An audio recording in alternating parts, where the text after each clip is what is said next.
রাজধানীর নন্দনগর স্কুল চৌমুহনী এলাকার নিতাই রুদ্রপালের বাড়িতে শনিবার শিব চতুর্দশীর দিন মানত করা কালী পূজা ছিল। পুজোর দিন দুপুরে বাড়ির জলের একমাত্র উৎস টিউবওয়েল দিয়ে জল আসছিল না।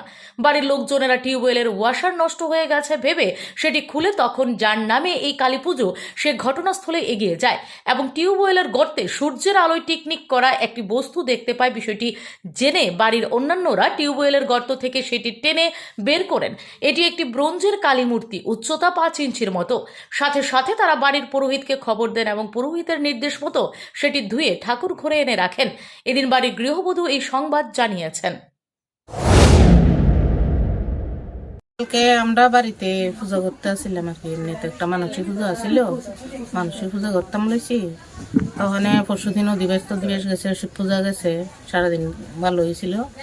কিন্তু সকালবেলা দেখি কলে জ্বলাই না, মোটর লাগাইছে জ্বলাই না, দুই তিনখানে ট্রাই করছে জ্বলাই না পরে দিয়া জামে কি করছে মোটরটা খুলছে, কলটা খুলছে, খুললে প্রথম এটা খুলছে, এটা দেখা যায় কিচ্ছু নাই। তখন ওই নাটটি খুলছে, এই নাটটি খোলার পরে নিচে লামাইয়া এটা ওয়াশারটি দেখতেছে। তখন ওই আমার নাতি আইছে, যে নাতির মানসিক পূজা করতেছে, এই নাতি আইছে, নাতি হওয়ার পরে দেখে এই জায়গাতে একটা চিকচিক করতেছে।